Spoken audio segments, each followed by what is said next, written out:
Thank you all so much for having me here. Most of you know I used to focus more on funeral homes, and so wrote a book especially on how to market funeral homes. And then some of our funeral home clients, they also have combo facilities. So in the last few years, we've been playing with quite a bit of tools, strategies on how to drive pre-need sales for cemeteries. And today I kind of want to share what are some of the success factors and some of the failures we had. The failures, hopefully you'll learn from it so you can optimize it even more. So first of all, I always lead in, any presentation I give, I always lead in with this slide. These days, you gotta be doing omni-channel. You gotta be doing multi-channel marketing. Offline marketing still works very, very well in this industry because we're trying to reach, let's say, the baby boomer crowd. Online is not the holy grail. Please, a lot of people think online is a holy grail. It is not. It supplements what you're already doing well. If we're trying to reach the baby boomer crowd, they're still predominantly offline. But if we're trying to reach those who are in their teens, obviously we're not, then I can tell you, hey, drop offline marketing and shift everything online. But again, since we're trying to reach baby boomer crowd, these days you gotta be doing both online and offline. To the point, they really go hand in hand. If they got one of your mailers, most likely what they will do is they'll Google your business name. They go on your website, they check out your reviews. That's why these days, you gotta be doing both online and offline. They really go hand in hand these days. But that's where the confusion come into play now. There's so many strategies, right? Your friends down the street might be like, hey, have you tried geofencing? Another friend down the street might be like, hey, have you tried Facebook?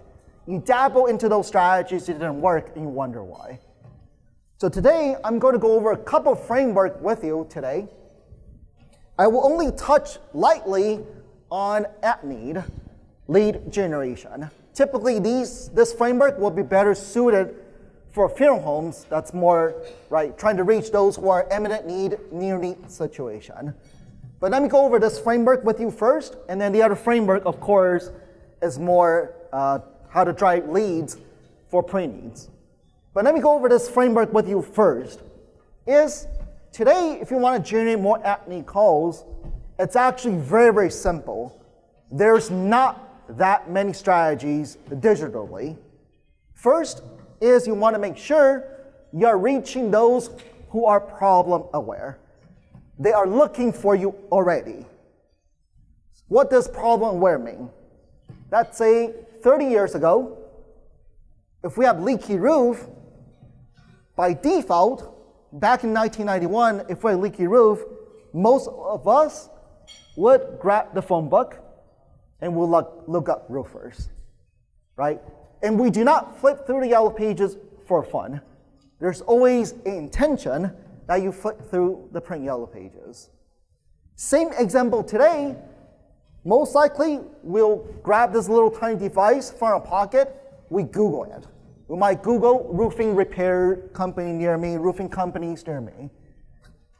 Not that different for funeral homes, right? For funeral homes, if somebody type in funeral home near me, most likely it's imminent need, near need situation. So that is predominantly how Google functions. Google basically replaced the print yellow pages, targeting those who have intention already. It's not social media. Social media, I'll talk a little more later. Google is to target those who are looking for you already. So for cemeteries, most of you in this room are cemeteries. If somebody goes on Google, they type in, let's say, cemetery near me, or let's say you're a cemetery in San Jose. If they type in San Jose cemetery, they are looking for you already. That means you have to make sure somehow you appear on first page of Google. There's no excuse that you shouldn't be ranked in there. There are 3 distinct sections you can market your business on Google. Right at the top, most of you know these are Google ads. You can place an ad on there. Kind of think it as you're renting a spot from Google. Funeral homes, typically, this is their main primary strategy is they run Google Ads to start siphoning calls away from traditional firms. That's what discount firms typically do. Right underneath that is local business search. This is my favorite section of all. It's free. What Google does is it will recommend 3 of the best cemeteries nearby, 3 of the best funeral homes nearby. So you want to make sure that you are ranked in here. And the last section down here is called organic search. Very often you might hear people call this SEO, search engine optimization. That is how highly ranked is your website. But this section, typically people don't scroll that far down anymore because you have ads at the top, you have this section here, the chance of people actually going pretty down is pretty slim. So that's why we typically focus more on ads or local search. But I'm not going to go over the strategy because it's more focused on ad needs. But one thing here is you have to make sure your Google listing for each of your funeral home, each of your cemetery property, Google gave you a free Google listing. Your local Starbucks, right? Your local, right? McDonald's, each one of them has a Google listing. The more complete it is, the more Google trusts you. And that's why you have to add in more information. By default, what Google does is it just fill in your name, address, phone number in there, and that's it. But if you want to be ranked in your local area, you have to tell Google more about what you do. If you don't put it in there, how in the world does Google know what you do? So these days, if you study your Google listing, Google actually is turning this into a mini version of your website. What does that mean? So on a mobile screen, I'll show you.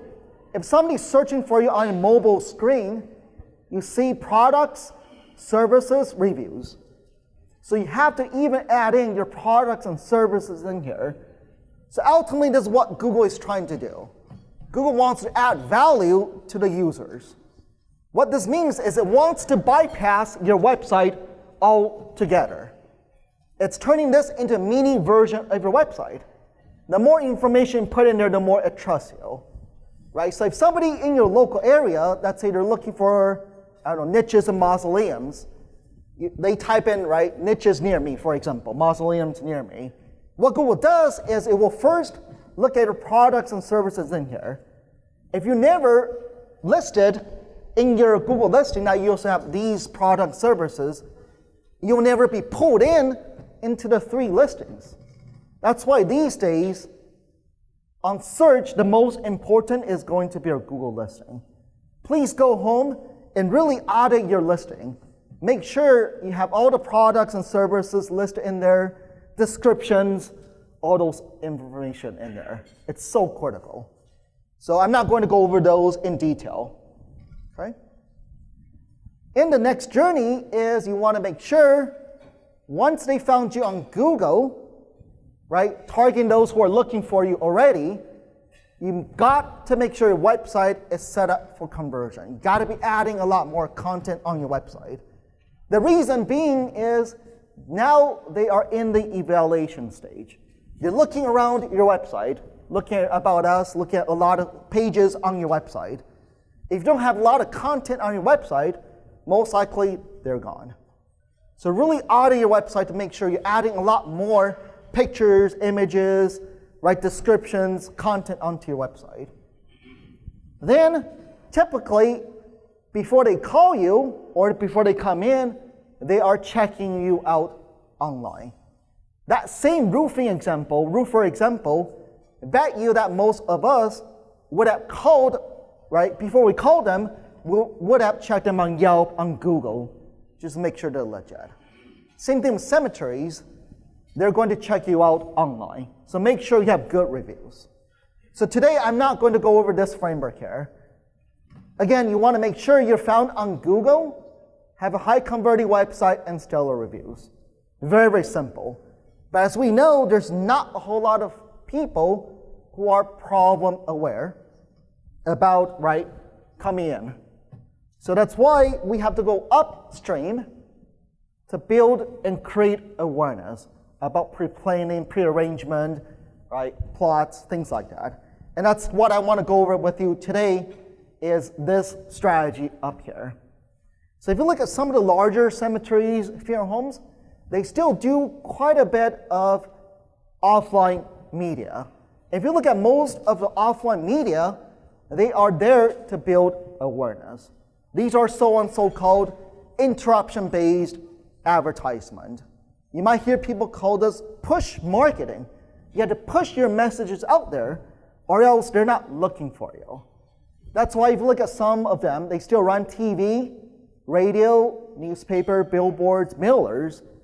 The minute they heard you on radio, they saw you on TV, at that exact moment, they're not needing your services yet. But you're planting a seed down the line. Hey, if you need pre-arrangement, whatever it is, come to us first. That's why offline strategies still work very, very well. Mailers still work relatively well. It's getting a little bit more expensive, but the mailers, I'll go over a little bit more with you. Those leads are typically warmer than digital leads. That's why we look at cost per sell, cost per lead a little bit more, But online-wise, this is what I will be going with you today, are these strategies up here, which will be predominantly driven by social media. There's other fun strategies I'll share with you today, are YouTube and banner ads on Google. Those are very good strategies because they're cheaper than social media. And I'll share with you those strategies as well. But let's deep dive, first of all, into social media up here. So typically, if you want to do social media, it's easily you can do this yourself. You don't need somebody else to do this for you. So what we typically advocate is you close the circle here. There's 4 quadrants with social media. First quadrant is the most important. Somebody in your staff, they got to be monitoring your social media presence. Anytime somebody leave a positive or negative comment, you got to take care of that right away. Especially there's more and more spam activities going on a lot of these comments. You got to be hiding them, you got to be deleting those right away. And it's not just listening to your own social media page. You got to be listening to anytime somebody mentions your brand out there, you got to pick it up right away. And there's a lot of tools out there, Hootsuite, a lot of these social media tools that will do social listening for you. We use a tool called Agora Pulse that has very, very good social listening. Anytime somebody mentions our business or your business, it gets picked up right away. So social listening is the most important. What I would advocate is to make sure you assign somebody in your staff to act as the community manager. It's one extra line in their job description. This is not a full-time job. Typically somebody millennial, they're on this all the time. So they should be monitoring it for you. Next is I'll go over in-depth social influencing, which is what type of content should you be posting on a regular basis to get engagement. Next is social networking. Is easily you can build relationship virtually with other businesses such as, hospices, nursing homes. It's actually not that hard. For example, for a funeral home, they want to build a relationship with a hospice. All they have to do is use their own Facebook page, follow that hospice Facebook page. Anytime that hospice posts a piece of content, you like it, you share it, you leave a comment. Anytime you leave a comment, their followers also see it. It's great branding for you. But what I'm after is the rule of reciprocity. The rule of reciprocity will always kick in. It might take 3 months, it might take 6 months, but eventually they're going to start to follow you, like your content, share your content. Now you cross-pollinate your followers. So that's not hard to do. That's like 10 minutes a day to monitor and to do social networking. So this is not a full-time job by all means. What I also go in depth with you is social selling, which is how you can run Facebook ads to drive pre-need leads, promote lunch and learn, things like that. So what I'll go in depth is these two quadrants with you. What type of content and running Facebook ads. Again, all these are easily, you can do it on your own. So first of all, let's talk about what type of content should you be posting on a regular basis to get engagement. The framework is actually very, very simple. Let's study what large companies do. They already cracked the code. What they would typically do, first exercise, before they post anything, is they'll sit down with their staff and try to figure out who is their ideal avatar. Who do they want to resonate with, right? When you do social media, right, you got to make sure your content resonates with that crowd. That content is not for everybody out there. You want to make sure, first of all, you know who is your ideal avatar. After that, then you create a topic map based on what they want to see whenever they're on social media. So for example, if we look at Rosetta Stone, we all know they sell language programs. So what they do is, this is their topic map. That topic map is based on that demographics they're trying to reach. So for example, one big topic map is traveling. So for example, this is obviously pre-COVID, they'll be publishing a lot of these type of content. Very inspirational images overseas at a nice destination. If you read any of their posts very, very carefully, nothing on here talks about buy from us, because that turns people off. Look at your own behavior. Whenever on social media, you see anything that's more commercially intent, you just swipe past it right away. So we have a framework here, is we call it the cheese and the whisker model. More cheese, less whiskers. So that means 90% of the content should be cheese content, right? If you're a mouse, you run towards cheese. 90% of your content should be totally goodwill in nature, trying to resonate with that demographics. And then 10% of the time, it's fine to lead in now with a little more selling type of content. To the point these days, 90% should be goodwill, plus the images that you post, I don't advocate putting your logo on there anymore.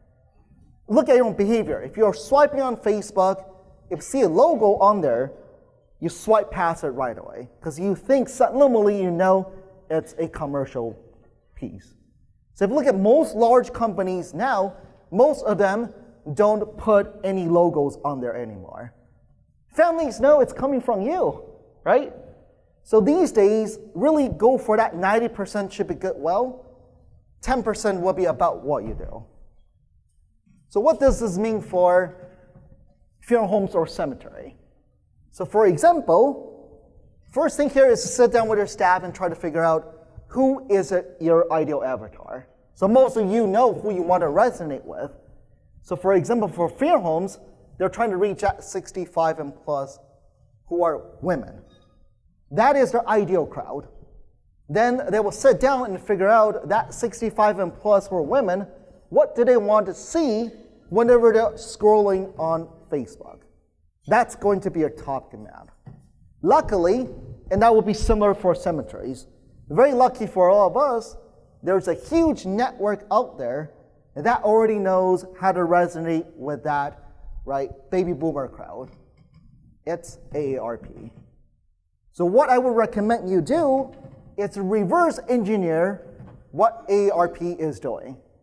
Look at what AARP is doing, because every post coming from them, they typically get a lot of engagement coming from that baby boomer crowd. So if you reverse engineer, what they might do is healthy living tips for seniors.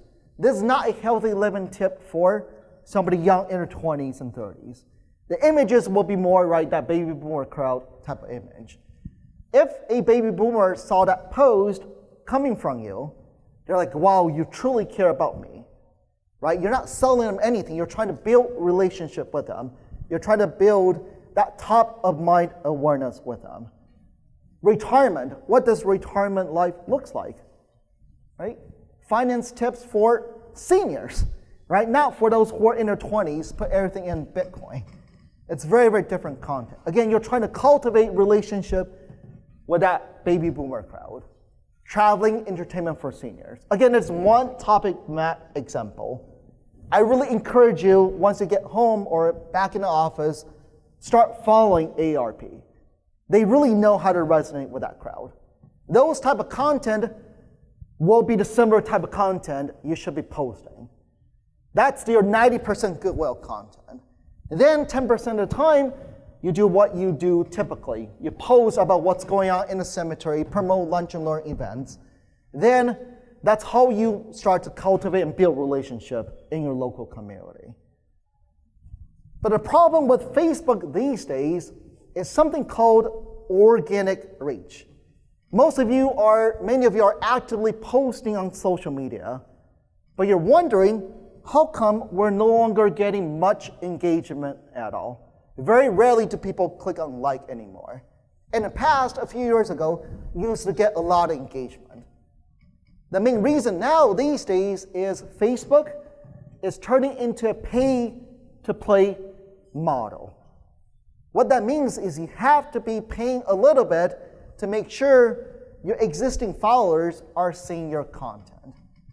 So let's say right now you have 1,000 followers for your funeral home or cemetery page. You would want most of them to see your content. But in reality, right now, only about 5 to 7% of them are actually seeing your content on their feed, which is like nothing anymore. That's miserable. That's why a lot of you gave up posting on social media, because you're not seeing any likes or engagement. Or you hired somebody else locally or somebody else to do social media posting for you. And you're like, hey, this is not working because I'm not getting much engagement. The main reason is this organic reach. The reason Facebook is doing that is we all know once Facebook went public, it has shareholders. It wants to pay for eyeballs now. So what you might want to do is anytime you post a content on your Facebook page, it's actually very simple. You don't need to spend a lot of money. What you do is there's always a little boost button right underneath that post. What you do is you click on people who like your page. You're not looking for new followers. You want to make sure your existing followers are actually seeing your content. About a buck reach about 175 existing followers. Let's say if 1,000 followers, then spend $5 per post, something like that. Then guaranteed they're all going to see your content. So these days you don't need to spend a lot on Facebook, but you need a little budget set aside. That's why we just typically call this for fun, $1 a day strategy. It could be $5 a day strategy. But you don't need to spend a lot of money. The first motivation is you're curating content. You want your existing followers to see the content. Bet you now, once you do this framework, you're going to start to see a lot more engagement, a lot more likes, a lot more shares. Right? So that's organic posting. But again, organically posting, even boosting, is still very hard to justify the ROI. I have no idea which of these posts that they saw eventually turn into a pretty lead. That's why I want to show you how to run Facebook ads. You have a lunch and learn event coming up, right? Memorial Day, Labor Day, you have physical event on your property, you want to promote it. That's going to be Facebook ads. Again, I'm not saying don't do social media posting. This really is a long-term strategy to cultivate relationship, top of mind awareness with their local community. They really just want to drive pretty leads tangibly, it's going to be running Facebook ads. With Facebook ads, it's actually not that hard. And I'll give you a few examples. And I'll go over the pros and cons to running Facebook ads, since we've been doing this a lot, especially for a lot of third-party marketers, stuff like that. So I'll give you an example. With Facebook, the reason it's going to be Facebook ads is with Facebook, you get to choose a very, very narrow demographics. Let's say if you want to reach those who are 65 and plus, who are women, and you can also upload list of zip codes. Those zip codes might be those that you tend to do mailers on. Those are the good zip codes. So what you do is basically run Facebook ads targeting female, middle-aged, and older, and you only can run these ads up to 3 weeks. I never advocate running Facebook ads past 3 weeks. The reason is, since you're targeting narrow demographics, they keep on seeing your ad, there's ad fatigue. Now that's when you start to see nasty comments on your ad. So really, just only run these for 3 weeks. It's fine to let it rest for a week. Next month, you come in with a totally different angle, different recipe. But please only run these up to 3 weeks. So let me show you some examples here. Right? So for example, you can run Facebook ad targeting women who are middle age. Now as they're swiping on Facebook, you're trying to interrupt their them looking at what their grandchildren are doing. So once they see one of these ads, cremated remains in the closet, up on the mantle, for example, now this intrigued them. What they will do is then they will tap learn more. So typically, most of you, when you run Facebook ads, Facebook made this outrageously simple. Once they tap learn more, Facebook doesn't want you to send them away from Facebook. Because Facebook is a shielded garden. The more they stay within Facebook, the more Facebook makes money from those ads. So that's why Facebook these days has a lead form. Lead form is Facebook pre-populate their information in here for you. Because Facebook knows I am signed in into Facebook. Facebook will pre-populate my information in here. Then, so you can see it's very, very simple. Then that woman will just tap next, and then they're done. Could be RSVP for an event, could be download a guide, could be whatever you're trying to promote. But if you look at this framework here, now once they're done, now they're back to Facebook. Now they continue to swipe on Facebook, looking at kitty photos, what their grandchildren are doing. And so this framework, you're going to get quite a bit of leads, cheap leads, but they don't even remember you. If you call the day after, you call 3-4 days later, they seriously don't even remember they filled something on here. So this framework, I do advocate if you have a very, very good agent who follows up with these leads right away, literally on the same day, just to confirm, hey, you're the one who requested for more information about this. So this framework is what most of you are doing these days. I'm hearing more and more complaints from you guys. Hey, these leads, they're junk leads. Of course, They're junk leads because these are very, very easy. There's no friction.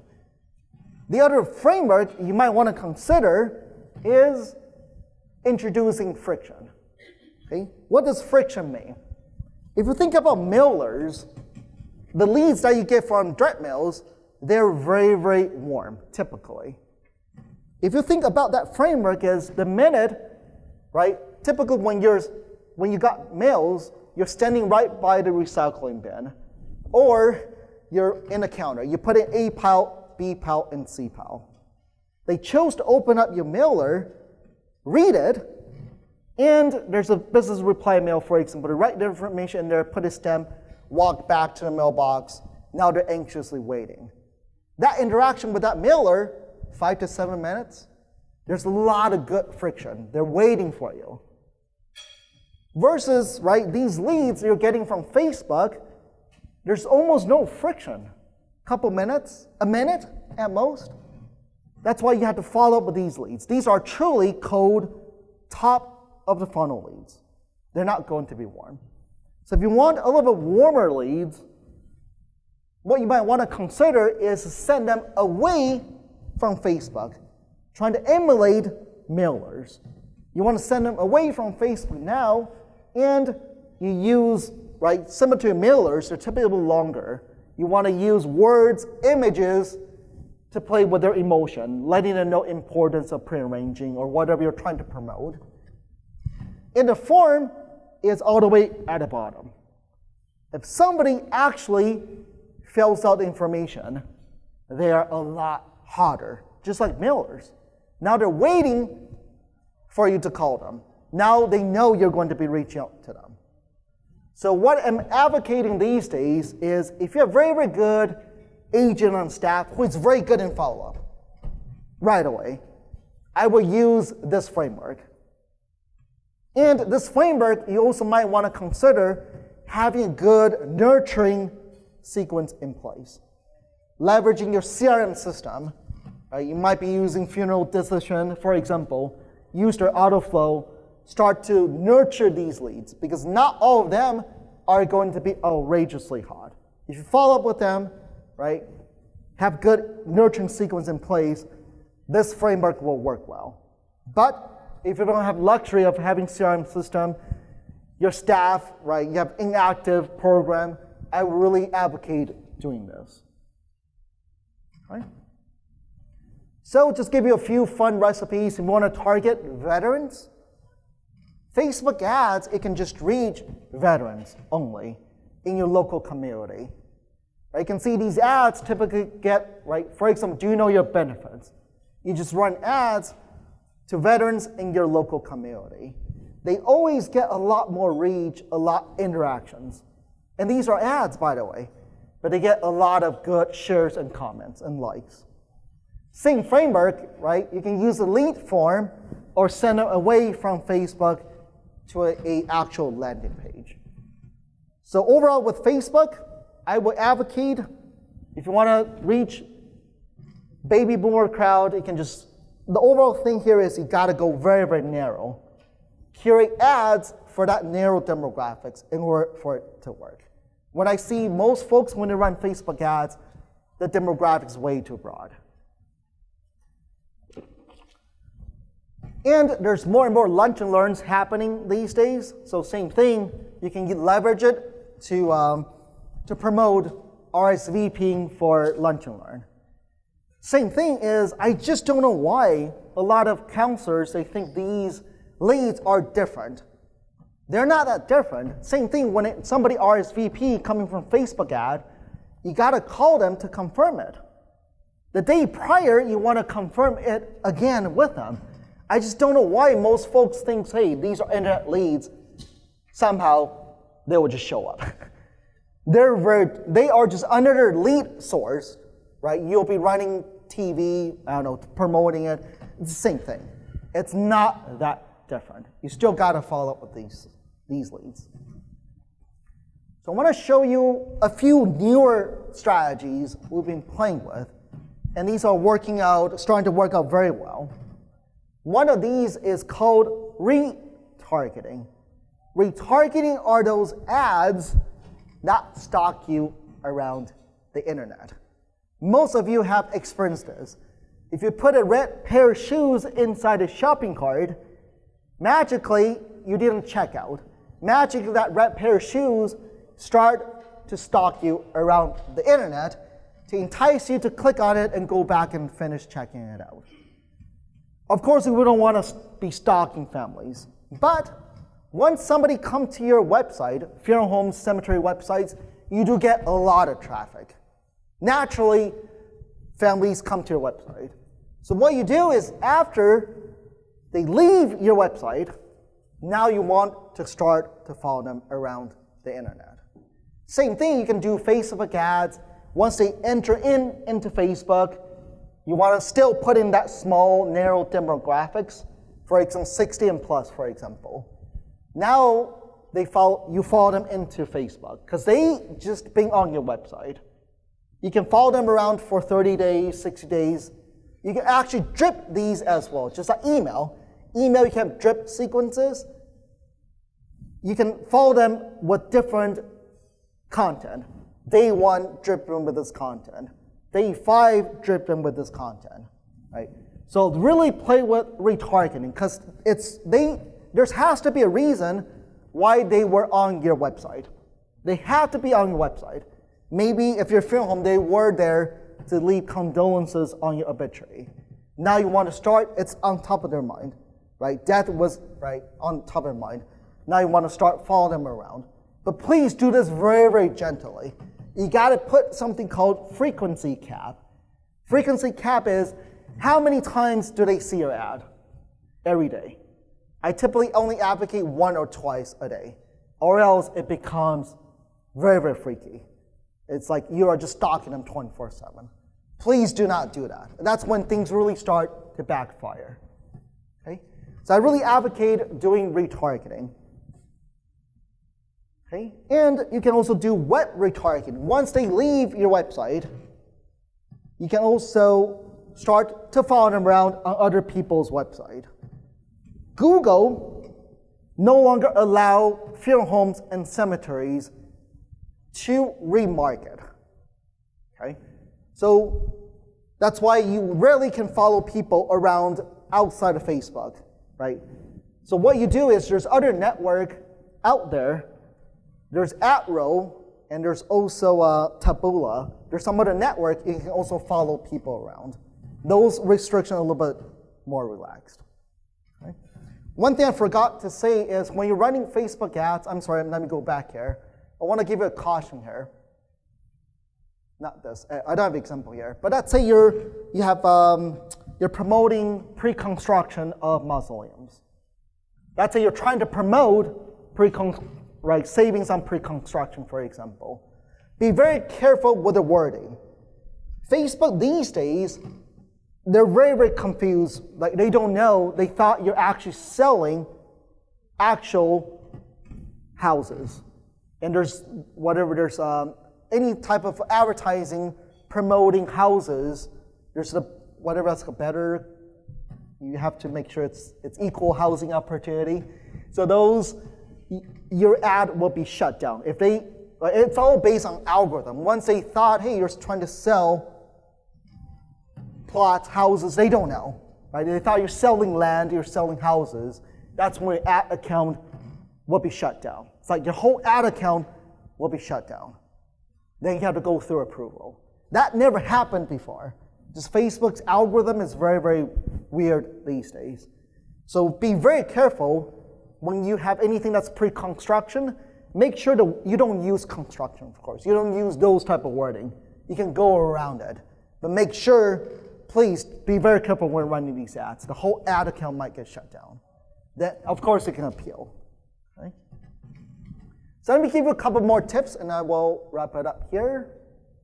A couple more strategies here, which are going to be up here, which are going to be other strategies beyond Facebook.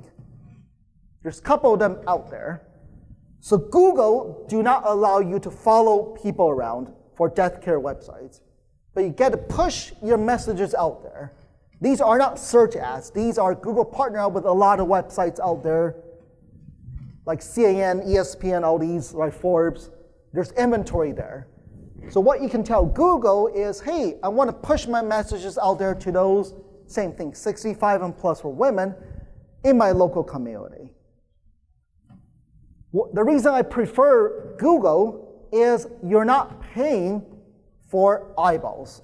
Facebook, you're paying for eyeballs. Even if they don't interact with your ad, you're still paying for eyeballs. Most of offline media, you're paying for impressions, you're paying for eyeballs. Google Display Network, you're not paying for eyeballs. So whenever a funeral home or cemetery, they're like, hey, I want to brand where to go-to funeral home, go-to cemetery locally, I really advocate running display ads on Google. Choose a narrow demographics, geography, whatever that baby boomer crowd, for example, they're surfing the internet. Now they will see your ad. That ad costs you nothing. It's only when they click on the ad to go on your website, that's when you pay for that click. Those clicks are typically very cheap, about $1 a click. But what I'm going after is that impression. That's why you guys are doing billboards, those type of strategy.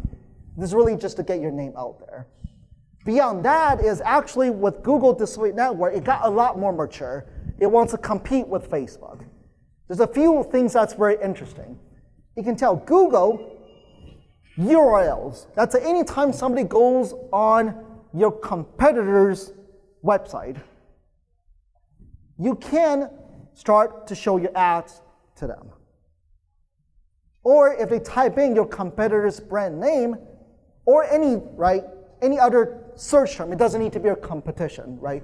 Maybe your funeral home, somebody type in stage 4 cancer, most likely already looking for a hospice nearby. Then you get to have your ads appear in front of them. This is very, very sneaky type of way. That's why very often you're like, hey, how come I was searching for this? Suddenly a bunch of ads start appearing about that topic. That's why it's based on URL and keywords. You can also target by live event, right? Or in-market. In-market is actually pretty interesting. Is Google knows your behavior. I'm sorry, it's like Google knows a lot of information about you. It knows that Mr. John Yelp is always looking at golf websites, right? Baseball websites, stuff like that. But suddenly, if he started searching for, I don't know, hospice, for example, that's not his normal behavior. Then I can start running ads against him. Okay? So this is a huge opportunity. Again, all these, you're not paying for the eyeballs. If you want, that's why this overall premise is intent-based branding. You're trying to brand, you are the go-to funeral home, go-to cemetery, but there has to be intention behind that brand. Right? That brand, it's not just your logo. Right? You want to have educate them about importance of pre-planning, stuff like that. But these are a very good strategy. The final strategy here is going to be YouTube ads. YouTube ads is just like Google. YouTube is owned by Google. For those of you who do not know that. So if you have a video that you had running on TV, for example, it doesn't need to be a commercial. But with YouTube, same thing. You can tell YouTube, I only want to be in front of those narrow demographics, the baby boomer crowd. Whenever on YouTube, now typically YouTube forces you to watch that first 5 seconds of commercial. That first 5 seconds, it's very good for branding your cemetery funeral home. It costs you nothing anytime they hit skip. To the point, if they didn't watch more than half of the video, let's say it's a 1 minute commercial, they didn't watch more than 30 seconds, it still costs you nothing. So that's why there's so many strategies out these days beyond Facebook. Everybody's talking about Facebook. Facebook is still a great way to generate leads. Yes, it's a great way to generate leads, but also to brand your funeral home. I would advocate running display ads on Google and YouTube. These two strategies, really you want to push your message out there, right? Most of your competitors are only doing offline media, for example, or they don't have a lot of budget to be doing digital. These are very cheap strategies to do and just flood the market. Okay? But overall, you still need nurturing sequences. I think most of you probably have good nurturing sequence in place already. If not, you've got all these digital leads. Unfortunately, they're still going to be a little bit colder than what you're used to. You got to make sure you are nurturing them. Right? So this is, let me just finalize here. A couple of slides. First of all is, again, you want to make sure you are present on Google already, because those are folks who are already looking for you. There's no excuse for not showing up on Google. These are like outrageously hot leads. They're already looking for you. So make sure you're found on Google, have a high converting website, stellar reviews. There's not a lot of people who know they need to come in. That's where you have to do these strategies up here. Running Facebook ads, regularly posting on social media, and running YouTube ads and Google Display Network. Okay? So that concludes my presentation. Any questions at all? Beyond at needs, pre-needs?